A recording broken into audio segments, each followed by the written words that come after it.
Good morning, everyone, and welcome to today's webinar titled The New Child and Adult Care Food Program Meal Patterns. This webinar is presented by the Pennsylvania Department of Education, Division of Food and Nutrition, in collaboration with Project PA. I'm Elaine McDonald, coordinator of Project PA, and I will moderate today's webinar. Just a few housekeeping pieces of information. You may have noticed there are handouts available in the file share box in the upper right-hand corner of the screen for you to download if you'd like. You'll find the slides available in two different formats.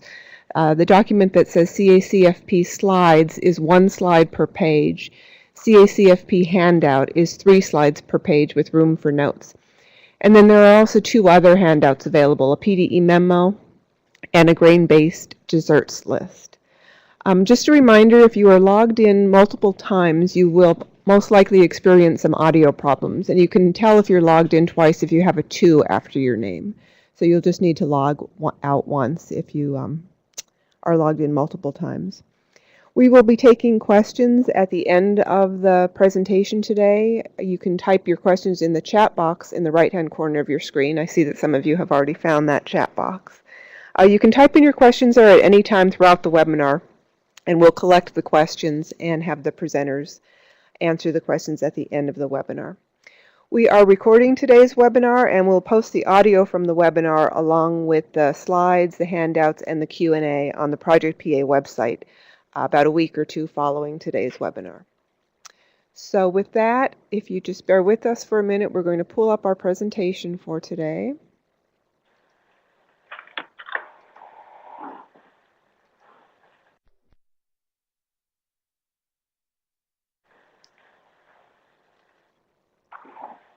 And I will turn it over to our presenters from the Pennsylvania Department of Education, Jenny Edmondson and Kathleen Hiltwine. Okay. Good morning, everyone. Welcome to today's webinar. We are here today because this past spring, the United States Department of Agriculture, or the USDA, released the final rule titled Child and Adult Care Food Program, Meal Pattern Revisions Related to the Healthy, Hunger-Free Kids Act of 2010. This final rule updates the CACFP meal patterns for the first time since the program originally began in 1968, so we have quite a few changes to review today. Please note that the changes we will be discussing must be implemented beginning October 1st of 2017, so a little less than a year from today. Before we get started, I want to remind you, again, that you may enter your questions in the text box at any time throughout the presentation, and we will be happy to address those at the end. Okay, we will begin by offering a brief timeline leading up to the changes made to the CACFP meal patterns. We will summarize the changes made to the meal patterns for each age group, so infants, children, and adults. We will review Pennsylvania's implementation plan, so what you can expect in terms of early implementation of the regulations and future trainings on the regulations in preparation for the final rules implementation date of October 1st of 2017. We will touch on some additional provisions mentioned in the final rule, and we will review important resources available to you as operators to help make learning the regulations and transitioning to the new meal patterns as easy as possible. And then again, we'll conclude our presentation by answering any questions that you may have. So that's just a look at what's in store for you during today's presentation. Just a little bit of background. The Healthy, Hunger-Free Kids Act of 2010 required the USDA to promote health and wellness in child care settings via guidance and technical assistance that focuses on overall wellness, nutrition, physical activity, etc. Specifically, it required the USDA to review the CACFP meal patterns and to make them a bit more consistent with the dietary guidelines for Americans and the most current nutrition science. As I mentioned before, this is the first major revision of the CACFP meal pattern since the program began back in 1968. So as you can imagine, nutrition science has evolved quite a bit since then, and we have therefore quite a bit of change to discuss today. The changes that are made are designed to help ensure children and adults have access to healthy, balanced meals throughout the day. Under the new meal patterns, young children and adults in daycare will receive meals with more whole grains, a greater variety of fruits and vegetables, and less added less added sugars and solid fats. And you will notice an increase in support for breastfeeding mothers. These changes are consistent with the dietary guidelines for Americans and other federal nutrition programs, such as the National School Lunch Program and the Special Supplemental Nutrition Program for Women, Infants, and Children, which we refer to as WIC. Before jumping into the new meal pattern requirements, I want to quickly go over the development process of the final rule and the implementation date. Here is a simplified illustration of how we got to today. The proposed rule was published a little over a year ago. It was then open for public comment. Thousands of comments were submitted, analyzed, and researched if necessary, and then taken into consideration when developing and publishing the final rule. The final rule was published this past spring on April 25th, and it establishes an implementation date of October 1st of 2017, giving operators plenty of time to prepare for implementation. All right, so let's get started with reviewing changes to the infant meal pattern. Under the current infant meal pattern, we know there to be 3 age groups. This will change beginning October 1st of 2017. The final rule separates the infant meal patterns into 2 separate infant age groups, 0 through 5 months of age and 6 through 11 months. These updated infant age groups are consistent with the infant age groups in the WIC program.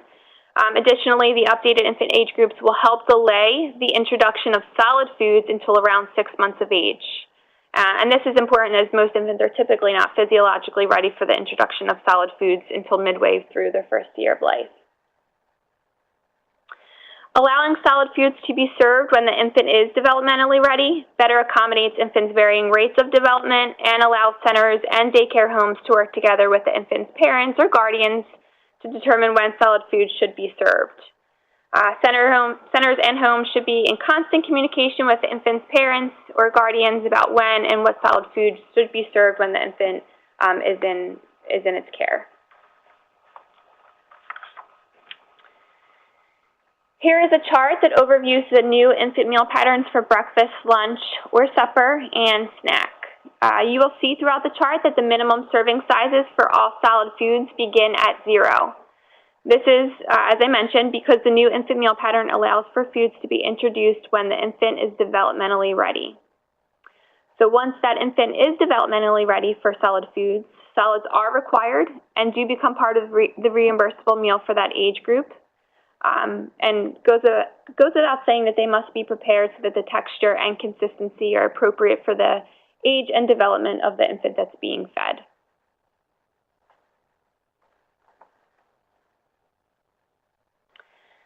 Okay. The new meal patterns allow cheese, cottage cheese, and yogurt to credit as meat alternates for 6 through 11 months of age for breakfast, lunch, and supper. Because cheese foods and cheese spreads are generally higher in sodium than regular cheeses or cottage cheese, the final rule does not allow the service of these foods under the infant meal pattern. The final rule also allows whole eggs, and not just the egg yolks, to credit towards the meat or meat alternate component for infants at breakfast, lunch, and supper. In order to be consistent with the National Academy of Medicine's recommendations and the WIC program, the final rule eliminates juice from the infant meal pattern. Lastly, the current meal pattern allows parents or guardians to supply all but one of the required components of a reimbursable meal. But starting October 1st of 2017, parents or guardians may only supply one component of a reimbursable meal. This change was made to ensure that centers and daycare homes are not encouraging parents to supply the food in order to reduce program costs. So moving on to snack for infants.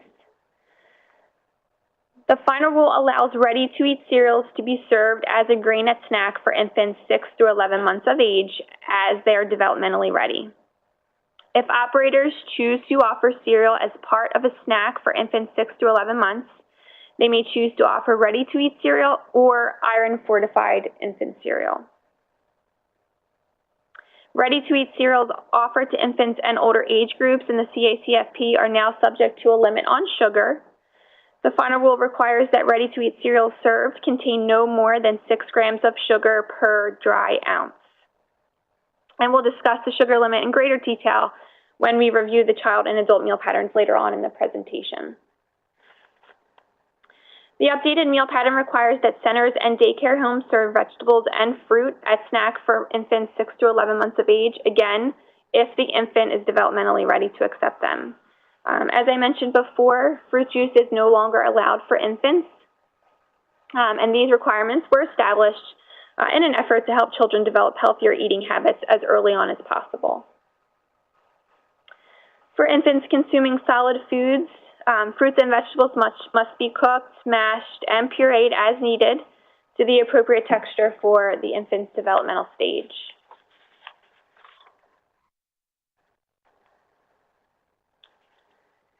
Okay, to strengthen the CACFP support and encouragement of breastfeeding, the final rule allows providers to be reimbursed for meals when the mother directly breastfeeds her infant at the center or daycare home for infants birth through 11 months of age.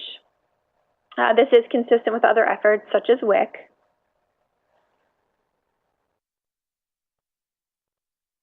And that concludes the infant meal patterns. We'll now begin our review of the new child and adult meal patterns.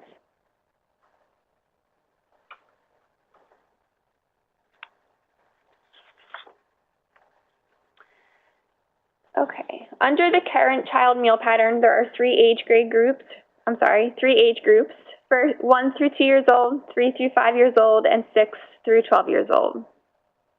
The final rule adds a fourth age group, 13 through 18 years old. This age group applies only to after-school or at-risk after-school programs and emergency shelters participating in the CACFP. A child care provider may not claim reimbursement for meals served to his or her own children that are over the age of 12. The final rule does not require larger portion sizes to be served to 13 through 18-year-olds because meal reimbursements for this age group remain unchanged. Through guidance in the future, USDA will make recommendations for serving meals to children 13 through 18 years of age that build on the meal pattern requirements just to ensure that this age group's nutritional needs are being met. And this is a topic we hope to address more in greater detail later this year.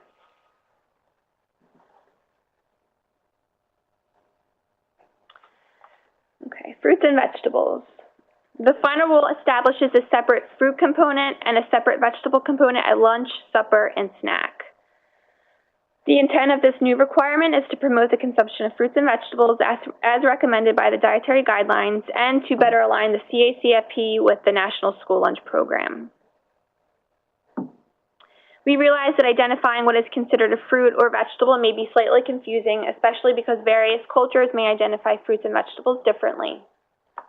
USDA has released guidance addressing the fruit and vegetable components in the CACFP in a memo titled Vegetable and Fruit Requirements in the Child and Adult Care Food Program, Questions and Answers.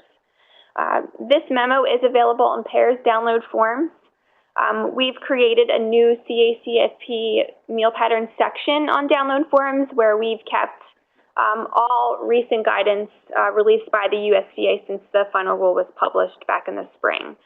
So you can find this memo there.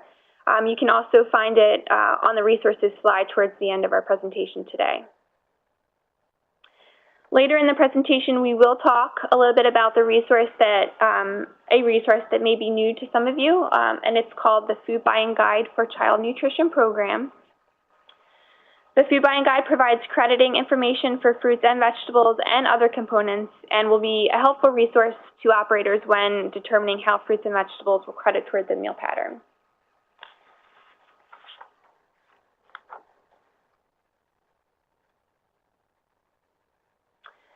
Okay, this chart here summarizes the portion size requirements for the separate fruit and vegetable component under the new meal pattern for each age group for lunch, supper, and snack.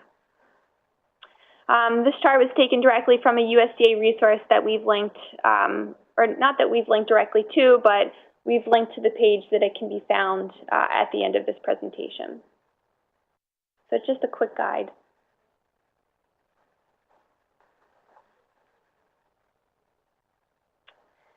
To provide a bit more flexibility when operators are menu planning, the final rule permits the option to serve 2 vegetables at lunch and supper instead of 1 vegetable and 1 fruit. So for example, a sponsor may be interested in offering both broccoli and carrots at lunch, which would be permissible because it is a variety. They're 2 different kinds. However, serving 2 varieties or 2 servings of carrots would not be permissible because a variety must be offered.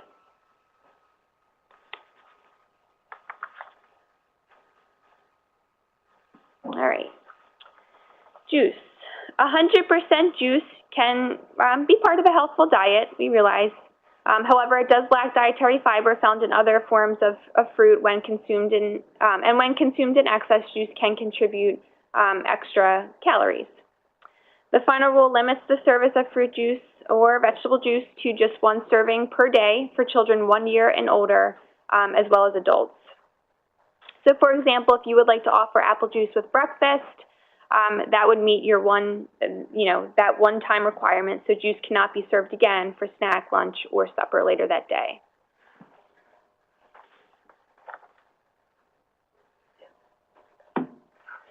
Okay, I apologize ahead of time. This slide, although there's just 2 bullet points, it's lengthy, so bear with us. Under the grains component, the final rule requires at least 1 grain per day to be whole grain rich. Because Americans typically underconsume whole grains, the new whole grain requirement, which is intended to help children and adults benefit from the important nutrients that whole grains do provide. So what is a whole grain rich item? Whole grain rich means a food contains at least 50% whole grains and the rest of the grains are enriched, or that food contains 100% whole grains. You will be using the nutrition facts label and ingredients list to determine whether an item is whole grain rich. There are also other easier ways to determine whether a product is whole grain rich, such as searching for a certain picture or designation on an item's packaging. And we'll discuss this a bit more on our next slide. A whole grain rich item is only required when grain items are served. So if a center or daycare home serves only breakfast, that grain item served at breakfast must be whole grain rich. If an at-risk after-school program serves only snacks, a grain item is not required to be served because grains is not a required component of snack. We would also like to clarify that the requirement that 1 whole grain rich item be served per day applies to the center or daycare home, not to each child or adult participant. So in other words, if a center or daycare home serves breakfast and lunch, and 2 different groups of children or adults are at each meal, only one of those meals must contain a whole grain rich food.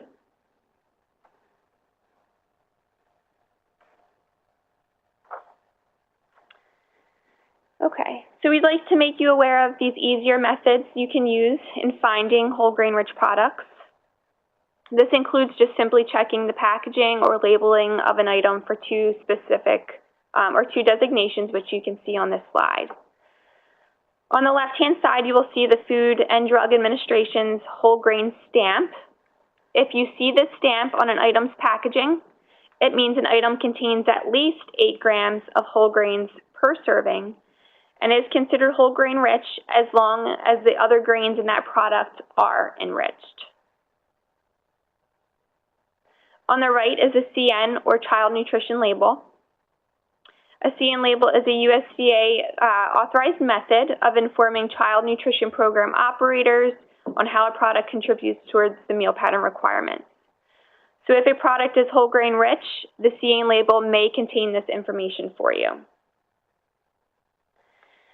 We will discuss CN labels in greater detail later on this year. I'd like to note that since not all whole grain rich items will have these 2 designations that you see on the slide, becoming familiar with how to determine whether a product is whole grain rich using the nutrition facts labels and ingredients list is very important.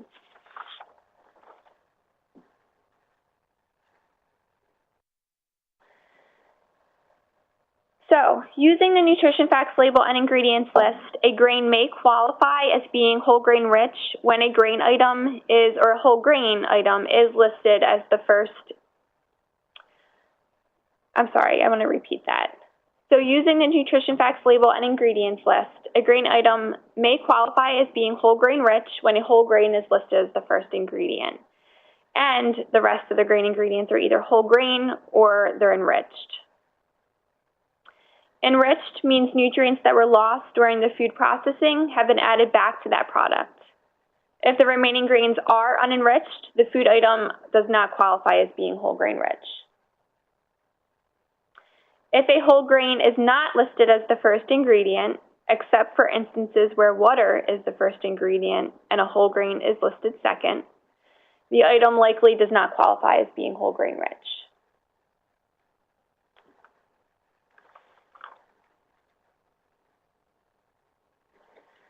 Okay, grain-based desserts. Consumption of added sugars has been found to be particularly high in children, and the dietary guidelines identify grain-based desserts as sources of added sugars, as well as subtle fats, such as saturated and trans fats. For this reason, the final rule disallows grain-based desserts from counting towards the grain component. Some examples of grain-based desserts include cookies, cakes, sweet pie crusts, fruit turnovers, donuts, granola bars, toaster pastries, sweet rolls, and brownies. Providers or operators may still choose to serve grain-based desserts as an additional food item that is not reimbursable, for example, during celebrations or other special occasions.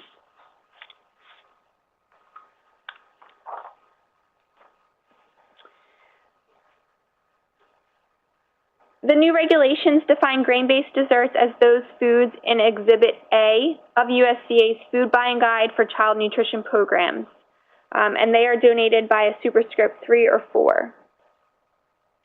Exhibit A, which is something many of you may not be familiar with, is a chart found on pages 3-15 and 3-16 in the grain section of the Food Buying Guide, which is available online.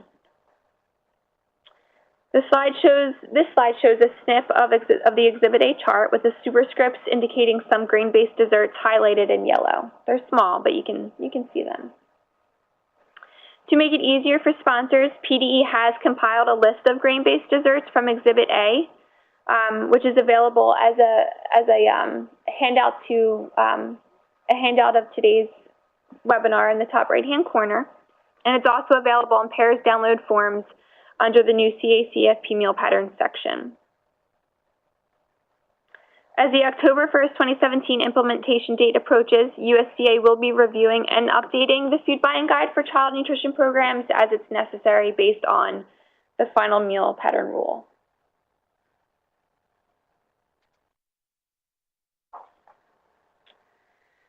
All right. One of the upcoming changes to be updated in the Food Buying Guide is the way serving sizes for grains will be measured in the CACFP under the final rule. The final rule uses ounce equivalents to determine the minimum serving sizes for the grains requirement. So an ounce equivalent is the amount of food product that is considered equal to 1 ounce from the grains component.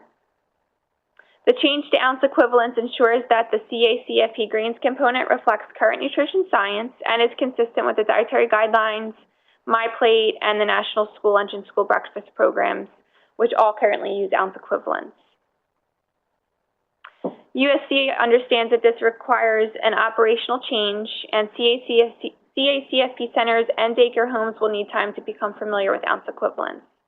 Therefore, USDA is delaying the implementation of ounce equivalents until October 1st of 2019, 2 years after the other meal pattern requirements must be implemented. Because of the later implementation date, PDE will provide further details and guidance to sponsors on this change to ounce equivalents at a later time. Okay, and now I will transition the presentation over to Jenny.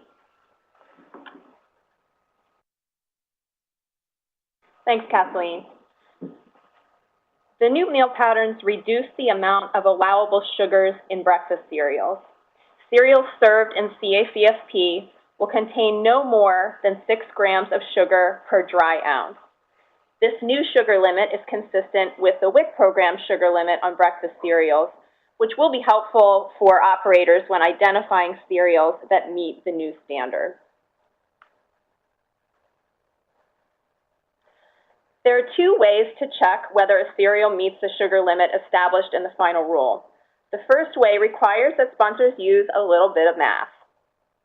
You will need to look at the nutrition facts label on the cereal box and locate the grams of sugar per serving that is listed toward the bottom of the label. You'll divide the number of grams of sugar by the number of grams contained in one serving. If the serving size is listed in cups, you'll typically see the serving size listed in grams in parentheses right next to it on the same line. If the calculation gives you an answer of 0.212 or lower, then the cereal has no more than 6 grams of sugar per dry ounce, and it may credit in the reimbursable meal in CACFP. We're going to go through an example here to show you. So the nutrition facts label shown here shows down near the bottom, it's circled there, that this breakfast cereal contains 7 grams of sugar per serving. At the top, we see that one serving equals 1 1/4 cups, or 33 grams. To determine if our cereal is within the new sugar limit, we simply divide 7 grams of sugar by 33 grams in one serving. Our result is 0.212, which means that this cereal is compliant and may credit in the reimbursable meal under the new meal patterns.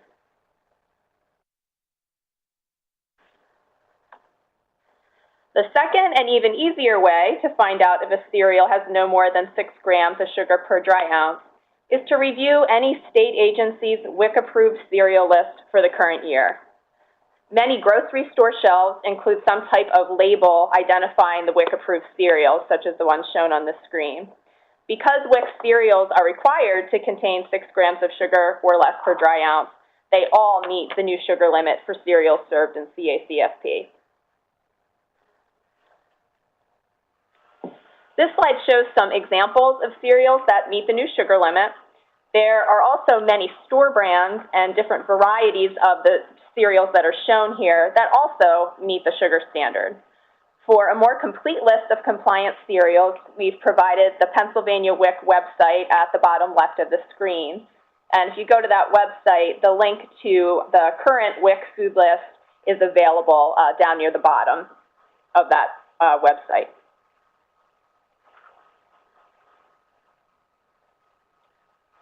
Okay, moving on to meat and meat alternates. Meat and meat alternates are good sources of protein and a variety of vitamins and minerals. To increase centers and daycare homes' choices when planning menus, the new meal patterns allow meat or meat alternates to substitute for the entire grains component at breakfast up to 3 times per week. In addition, the new meal patterns allow the use of commercially prepared tofu and soy yogurt as meat alternates. This allowance will offer greater flexibility when planning menus and help CACFP providers to better serve the dietary needs of vegetarians and culturally diverse groups.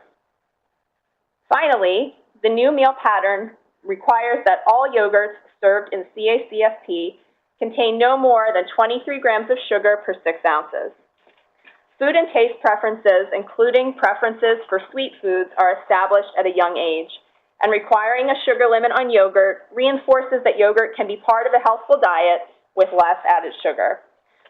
Fortunately, yogurts containing no more than 23 grams of sugar per 6 ounces are widely available in the marketplace. Many of them do not contain artificial sweeteners, and these yogurts do not cost more than other yogurts with more sugar.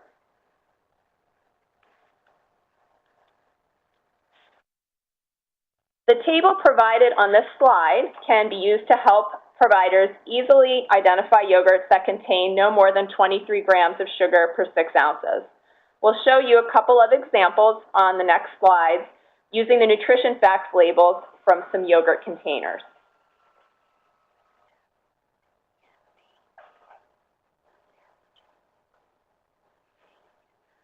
Near the top of the nutrition facts label, we see that the serving size of this yogurt is 1 container, which equals 113 grams. Looking at the chart, we see that a 113 gram or 4 ounce serving of yogurt can contain a maximum of 15 grams of sugar. Near the bottom of the nutrition facts label next to the blue arrow, it shows that this yogurt contains 12 grams of sugar. Therefore, this yogurt meets the new sugar standard for yogurt and is reimbursable under the new meal patterns because it contains less than the maximum allowed, which is 15 grams.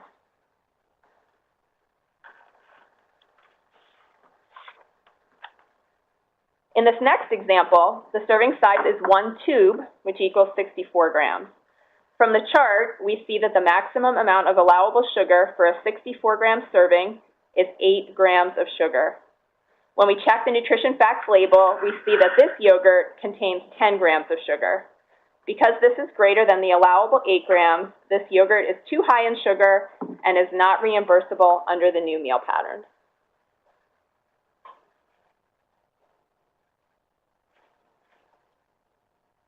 Okay, we're going to move on to the fluid milk component.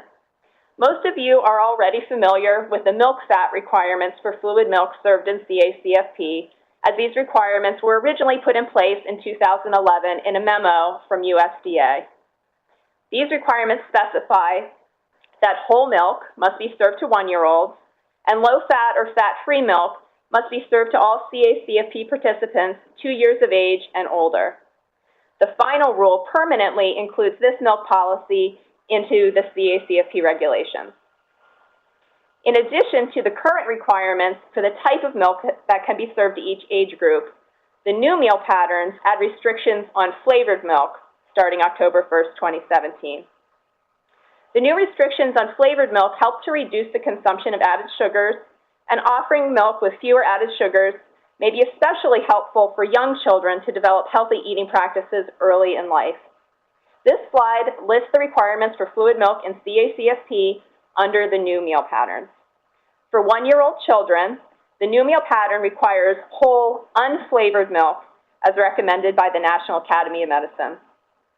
For 2 to 5-year-old children, all milk must be low-fat or fat-free, and as with 1-year-olds, milk for 2 to 5-year-olds must also be unflavored under the new meal pattern. For children 6 years of age and older, and adults, the allowable options are unflavored, low-fat milk, and flavored or unflavored fat-free milk. So to review, the big change is that the new meal patterns allow only unflavored milk to be served to children ages 1 through 5 years, and for participants 6 years of age and older, low-fat milk must now be unflavored, and fat-free milk can be either flavored or unflavored. There are some additional provisions regarding milk under the new meal patterns. For adults only, yogurt may be served in place of fluid milk 1 time per day. USDA is not extending this flexibility to children because fluid milk provides important nutrients children need, including vitamins A and D, and comparable quantities of these nutrients are not found in currently available yogurts. Lastly, the allowance for nutritionally equivalent non-dairy beverages for special dietary needs in CACFP, which is already part of CACFP policy, is now made part of the federal regulations under the final rule.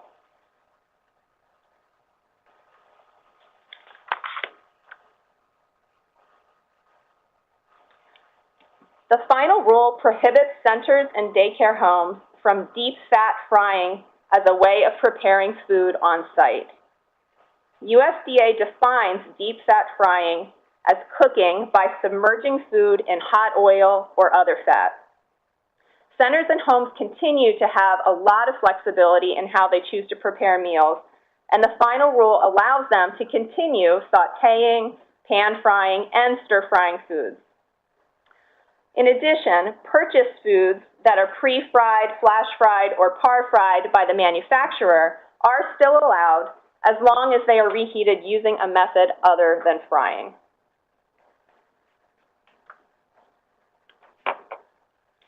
There are several additional provisions in the new meal patterns. The new meal patterns prohibit the use of foods and beverages as a reward or a punishment. Children often develop habits that can last into adulthood, and providing food based on performance or behavior can establish a lifelong habit of rewarding or comforting oneself with food. Instead, a wide variety of alternative rewards other than food, such as a sticker chart or a special game or activity, can be used to provide positive reinforcement.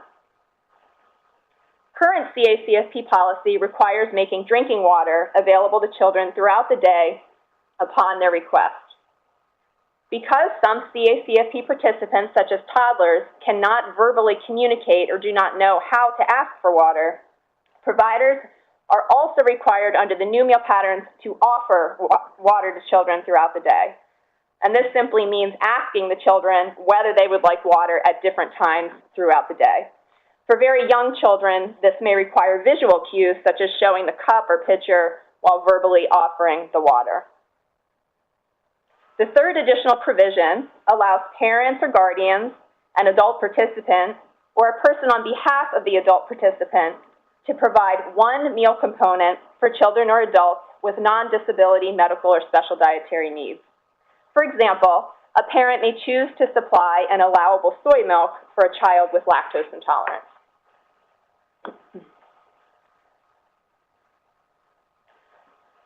Practices already in place that centers and daycare homes must follow when serving family-style meals are now included in the federal regulations.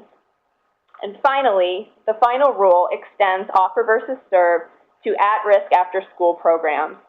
This improves consistency among CACFP, the National School Lunch Program, and the Summer Food Service Program.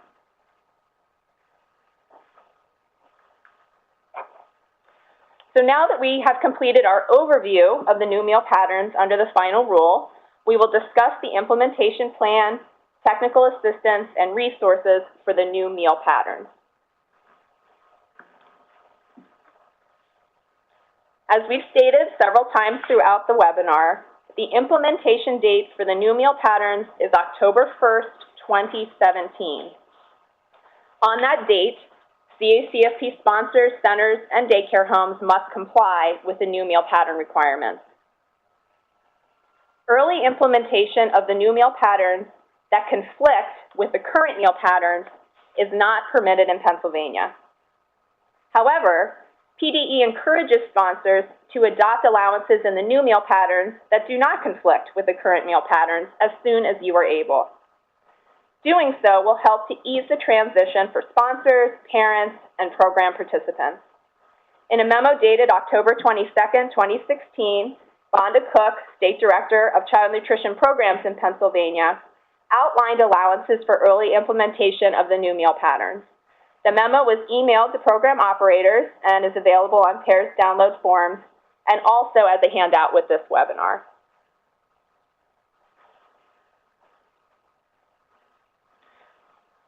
This slide lists just a few examples of allowances in the final rule that sponsors can start implementing immediately. Sponsors, again, are encouraged to adopt these practices and the other new meal pattern practices that align with the current meal patterns as soon as they are able. Again, this will allow time for adjustments to the changes. The PDE memo that I mentioned a moment ago includes the full list of allowances that sponsors are encouraged to begin implementing as soon as you are able, as well as PDE contact information if you have questions. So again, this is only 5 of them listed here, but there are many more in the memo.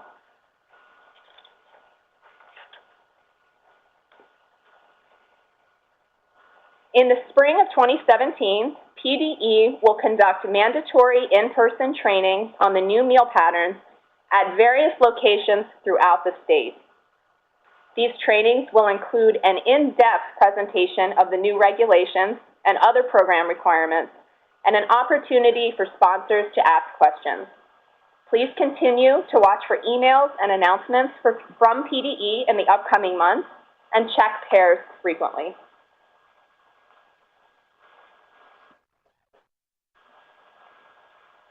Since the publication of the final rule on the new meal patterns, USDA has released a number of memos providing further guidance on some of the new meal patterns to be implemented on October 1st, 2017, new meal standards, excuse me. These memos and future policy memos from USDA and PDE will continue to be posted under the new CACFP meal pattern section on PAIR's download form.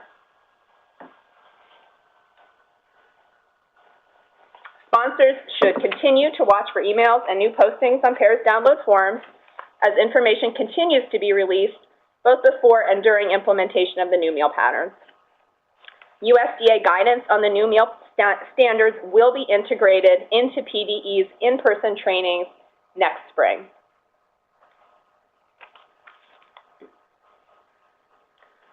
USDA has a web page dedicated to the new CACFP meal patterns, which includes helpful charts and side-by-side comparisons of the current and new meal patterns. Excuse me. You can navigate to the meal patterns page from USDA's main CACFP webpage by clicking on CACFP meal patterns on the side menu indicated by the red arrow.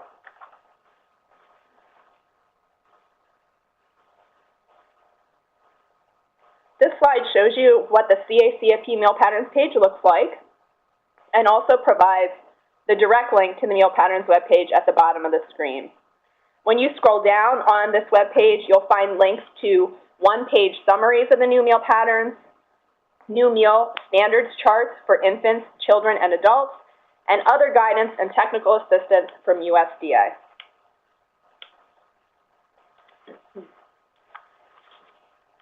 As we wrap up this part of the presentation, we want to thank you for your time and attention. The new CACFP meal patterns lay the foundation for healthy eating patterns, and sponsors have a critical role in shaping the health of upcoming generations of children, as well as providing nutritious and healthy meals to all participants in CACFP. Forthcoming resources and trainings will provide the tools needed so that together we can successfully implement the new meal pattern questions. So I'm going to turn this back over to Elaine. Thank you. Thanks, Jenny, and thanks, Kathleen. And I think now we're ready to go to questions, and I welcome you all to continue to type any questions that you have in